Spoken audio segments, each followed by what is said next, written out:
Bonjour. Au nom du Père, du Fils et du Saint-Esprit. Amen. Seigneur Esprit Saint, apporte-moi ta lumière pour glorifier Dieu par son Fils, mon Seigneur et mon Dieu Jésus-Christ. Sainte Vierge Marie, merci d'intercéder pour moi. Je vous salue Marie, pleine de grâce. Le Seigneur est avec vous. Vous êtes bénie entre toutes les femmes. Et Jésus, le fruit de vos entrailles, est béni. Sainte Marie, Mère de Dieu, priez pour nous, pauvres pécheurs, maintenant et à l'heure de notre mort. Amen. Je ferai 2 vidéos pour présenter la divinité du Seigneur Jésus, affirmée par la Sainte Écriture. Ces 2 vidéos vont montrer que ce qu'un frère musulman a dit sur la divinité du Seigneur Jésus est totalement faux et inexact dans le cadre de son collectif Hanifia. Ce qu'il a dit est un blasphème, donc il faut le rejeter. Voici quelques séquences de sa vidéo. Qu'est-ce que ça veut dire Jésus créé? Qu'est-ce que ça veut dire Jésus créé? Puisque Jésus lui-même, que la paix divine soit sur lui, il a été créé, que la paix divine soit sur lui. Jésus, il est créé, c'est Jésus, c'est une créature d'entre les créatures d'Allah. D'accord? Ça veut dire, c'est pour ça que dans la sourate 471, Allah, il a dit quoi? Allah, il dit, subhanahu wa ta'ala, Jésus, c'est une âme qui provient de lui. Dans le sens où Jésus, que la paix divine soit sur lui, c'est une âme d'entre les âmes qu'Allah a créées, subhanahu wa ta'ala. Enfin, maintenant, lorsqu'on dit Jésus a créé, on dit d'accord. Mais déjà, à la base, n'oubliez pas que Jésus est créé avant, 2 versets avant. Ça, c'est 1. 2. Ici, il y a double réfutation contre la divinité de Jésus. Parce que déjà, Jésus, alayhi salatu wassalam, il a créé à partir de quelque chose qui existe déjà.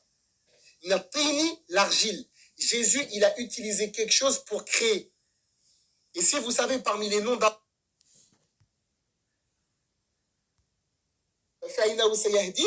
ici, là, Fatir, c'est celui qui crée à partir de rien. Allah, subhanahu wa ta'ala, pour créer, il n'a pas besoin de la matière. Il n'a pas besoin de l'élément premier, subhanahu wa ta'ala. Allah, il crée avec ou sans cause. Si Allah, il veut créer un être humain sans sperme, ni ovule, ni quoi que ce soit, il le fait. Wallah ala kulli shay'in qadir. Jésus, que la paix divine soit sur lui, lorsqu'il a créé les oiseaux avec de l'argile, déjà là-bas, Jésus, il est créé. Il a créé à partir de quelque chose, d'accord, quelque chose qui était créé, et il a créé quelque chose qui existait déjà avant lui et que les gens avaient déjà vu, avant que Jésus arrive. Est-ce que vous êtes en train de suivre?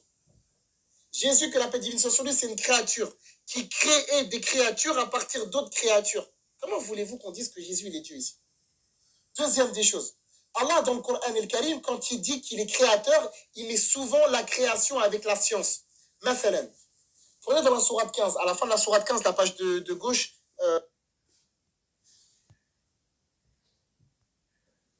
Jésus, ce qu'il fait, c'est avec la permission d'Allah Azzawajal, dit Ibnillah, et il le dit aux gens, pour pas que les gens ils tombent justement dans le polythéisme et pour pas qu'ils commencent à adorer Jésus. C'est pour ça que Jésus, que la paix divine soit sur lui, regardez par exemple dans Jean 11, qu'est-ce qu'il dit lorsqu'il fait le miracle de la résurrection de Lazare, il crie Lazare sort.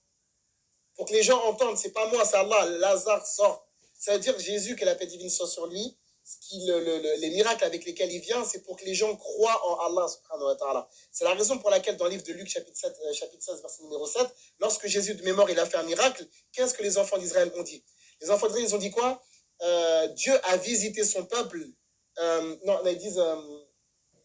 un grand prophète est venu parmi nous et Dieu a visité son peuple. La visite ici, ça ne veut pas dire qu'Allah s'incarne, hein, attention. Ça veut dire que Allah, il a visité son peuple dans le sens où il a montré sa grandeur et sa majesté. Est-ce que vous êtes en train de me suivre? C'est la raison pour laquelle dans le livre de Matthieu 9, lorsque Jésus l'a guéri...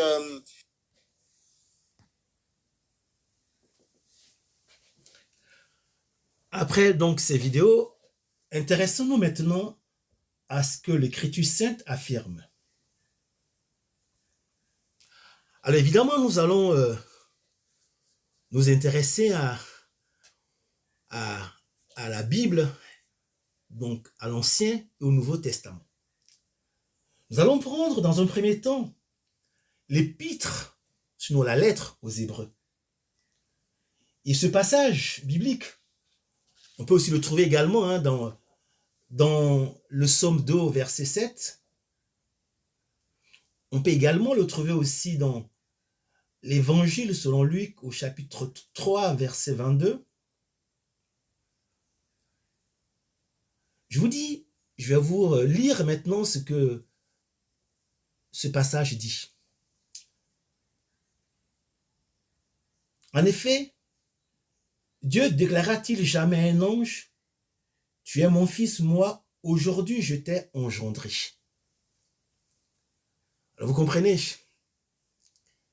Dieu a engendré son fils. En clair, le fils est né du Père. Et le Seigneur Jésus nous l'a dit lorsqu'il s'adressait à la Samaritaine au chapitre 4, verset 24, que Dieu est esprit. Il est surtout esprit divin. Parce que ce qu'il faut savoir, c'est que les anges sont des esprits créés. Le Fils a par conséquent la même nature que le Père. En clair, il a une nature divine. Et en cela, nous allons voir ce que l'Écriture affirme. Dans la lettre aux Philippiens, au chapitre 2, verset 6, le Christ Jésus, ayant la condition de Dieu, ne retint pas jalousement le rang qu'il égalait à Dieu.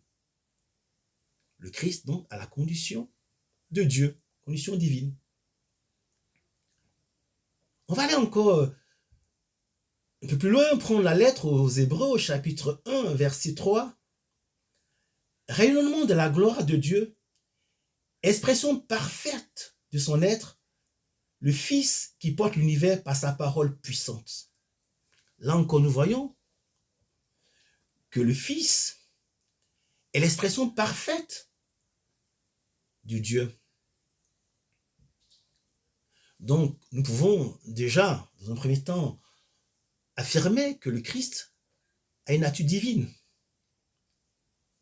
Mais on va aller encore plus loin parce que, quand même, il est intéressant de savoir ce que l'Écriture nous dit. Parce que là, ce que nous allons montrer, c'est ce que l'Écriture dit. Ce n'est pas ce que nous pensons, mais c'est ce que l'Écriture dit. Parce que si nous ne voyons pas ce que l'Écriture dit, nous pouvons faire des mauvaises interprétations comme a pu le faire ce frère musulman. Il n'a pas compris les choses, il a un peu tout mélangé, et il pensait que ce qu'il disait, c'était la vérité.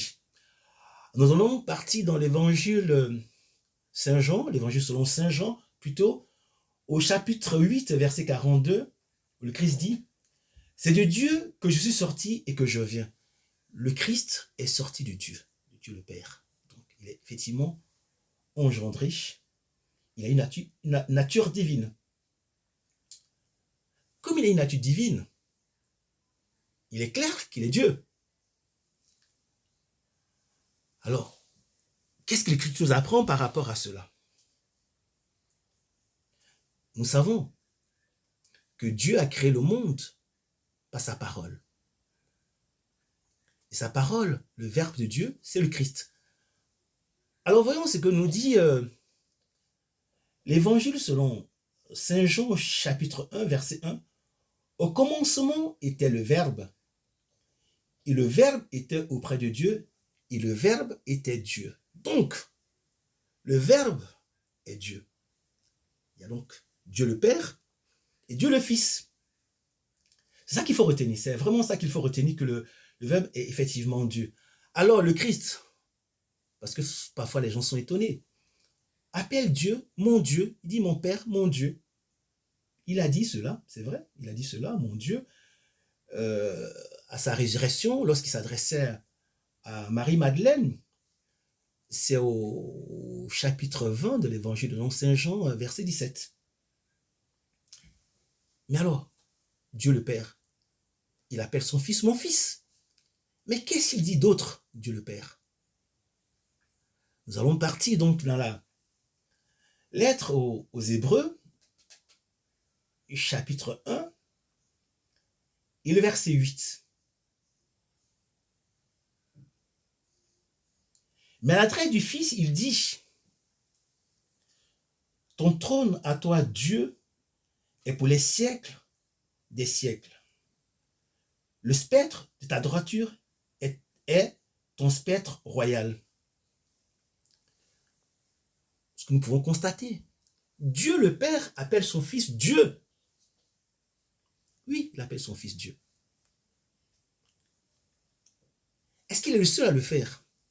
Est-ce que l'Écriture ne nous dit pas ailleurs que, effectivement, le Fils est Dieu? Nous allons rester dans l'Épître aux Hébreux, au chapitre 1, verset 9. C'est ce que nous dit l'auteur au psaume 45. C'est ce que nous dit l'auteur aux Hébreux.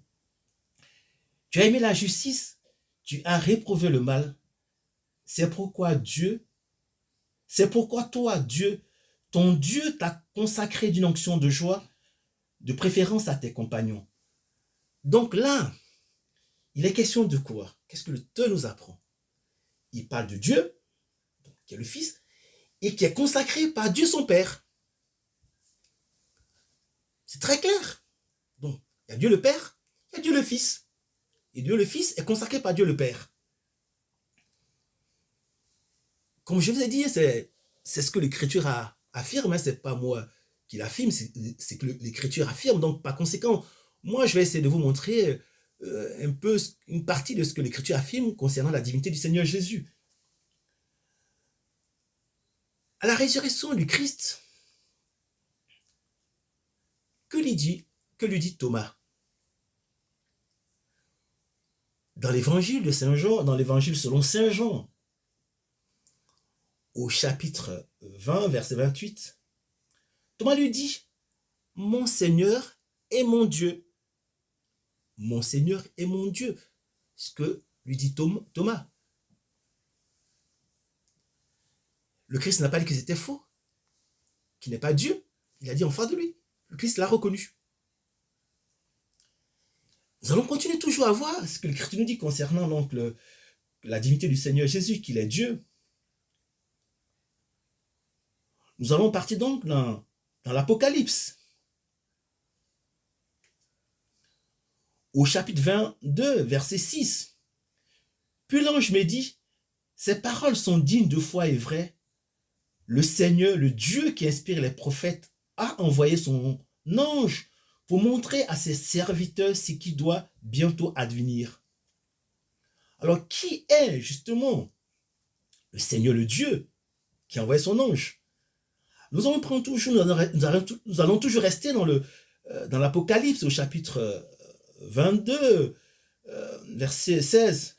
Moi, Jésus, j'ai envoyé mon ange vous apporter ce témoignage au sujet des églises.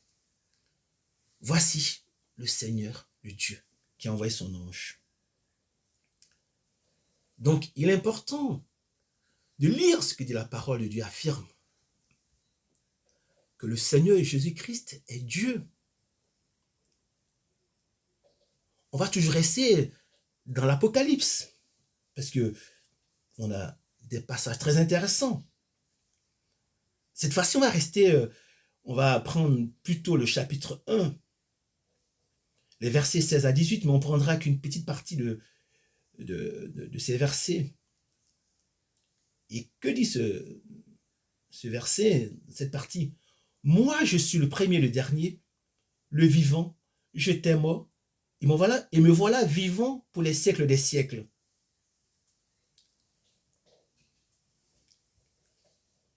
Qui peut contester que le Seigneur Jésus n'est pas Dieu? On va descendre un peu plus, en restant toujours dans l'Apocalypse, au chapitre 1, verset 8. Moi, je suis l'alpha et l'oméga, dit le Seigneur Dieu, celui qui est, qui était, qui vient, le souverain de l'univers. Donc, là, clairement, il est affirmé que le Seigneur Jésus est Dieu, clairement affirmé. Mais ce n'est pas tout.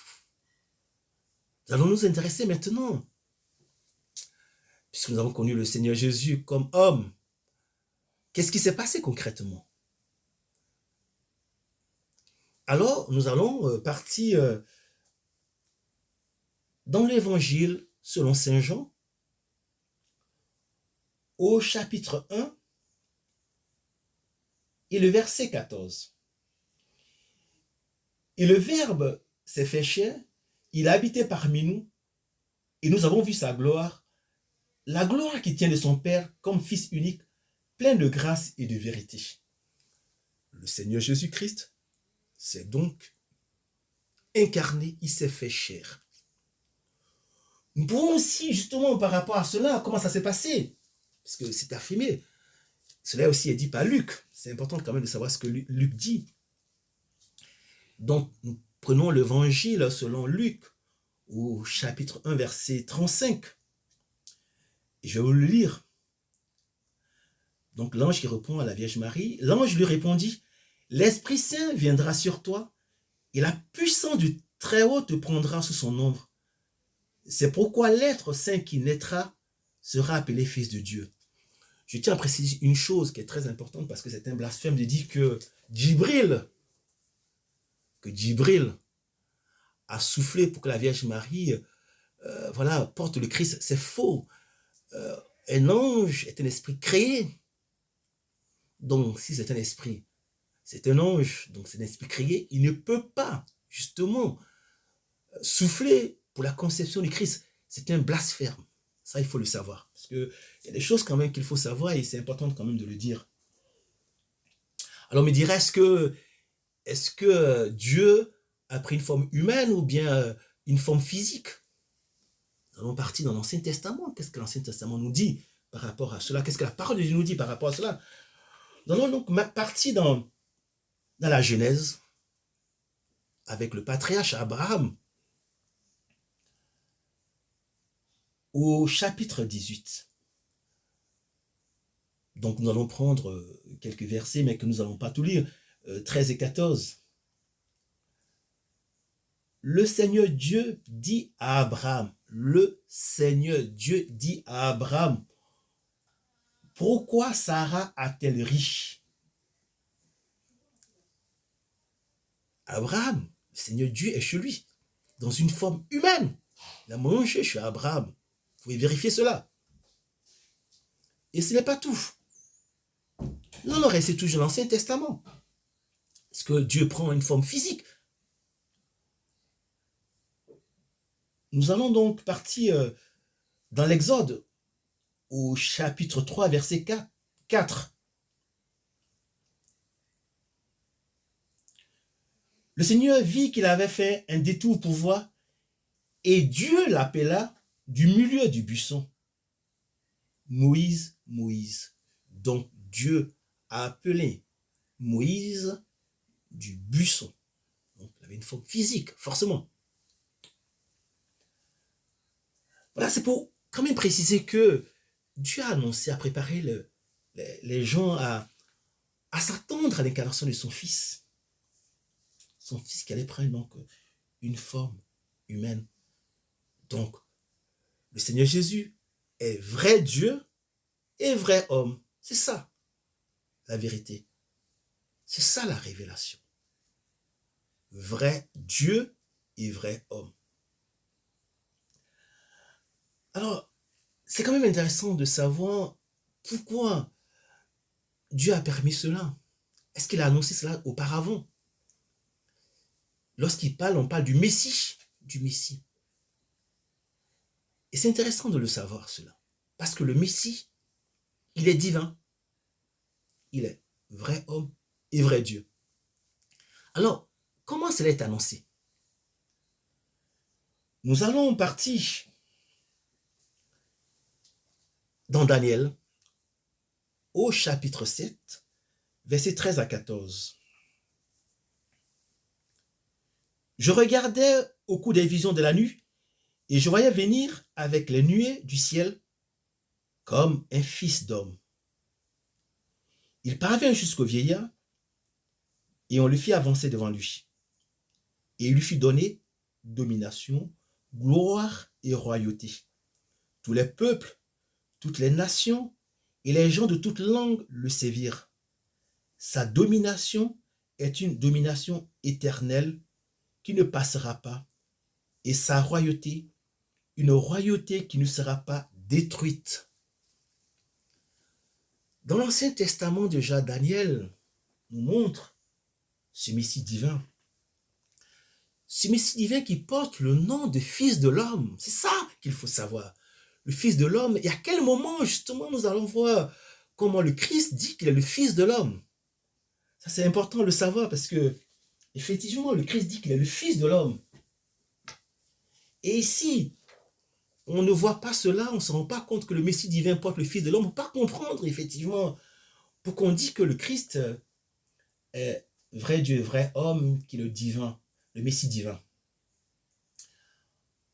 Alors, c'est vrai que le passage n'est pas... On va prendre quand même des passages dont au moins le Christ est jugé parce que le grand prêtre sait, connaît la parole de Dieu, il connaît l'Ancien Testament. L'Ancien Testament. Donc, prenons dans Matthieu 26, au verset 63 et 64. Le grand prêtre lui dit, je t'assure, par le Dieu vivant, de nous dire, si c'est toi qui es le Christ, le Fils de Dieu. Il lui pose cette question.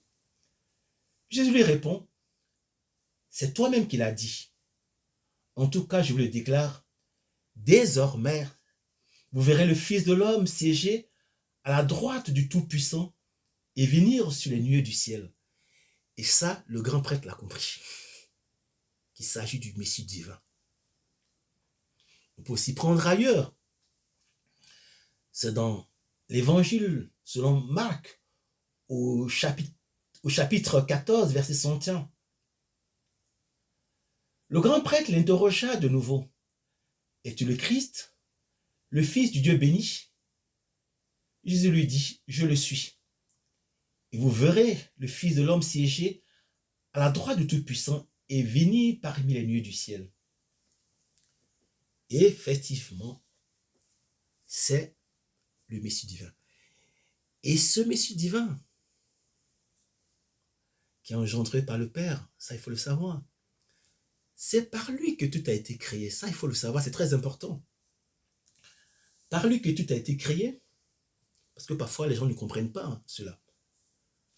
Par lui que tout a été créé, et pour cela nous allons voir que Dieu, lorsqu'il a engendré son Fils, il lui a donné la gloire sur toute la création.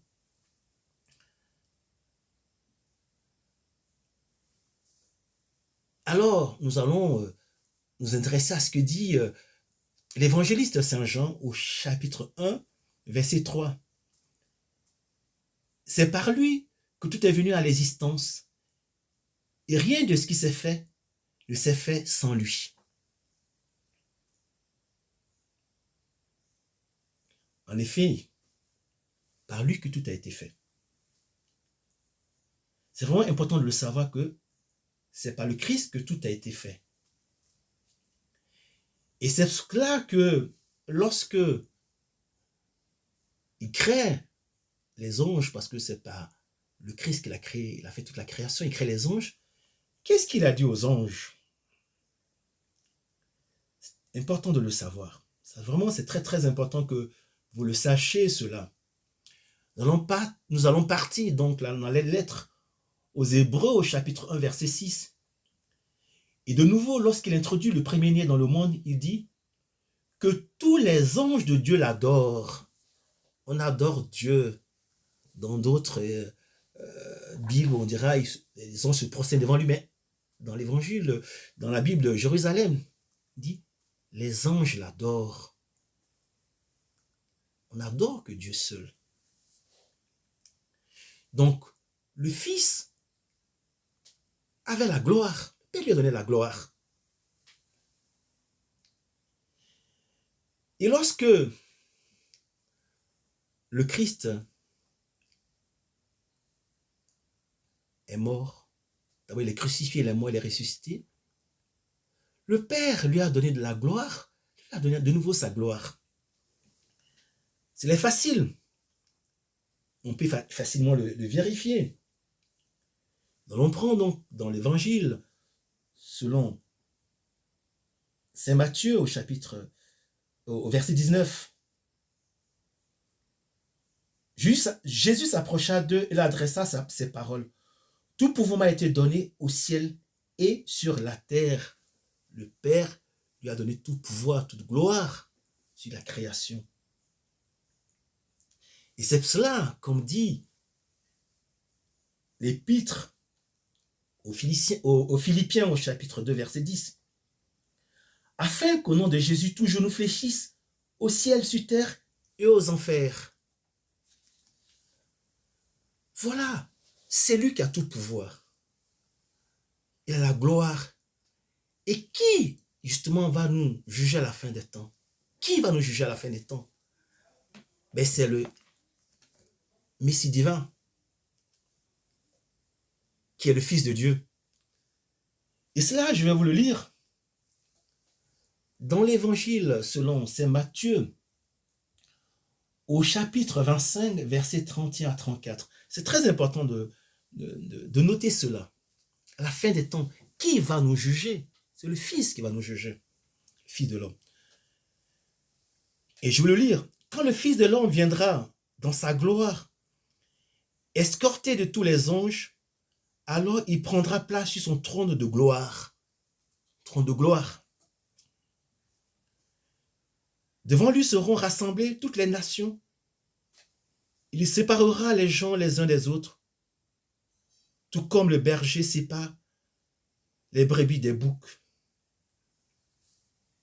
Je m'arrête là parce que, pour ne pas faire très long, je m'arrête là.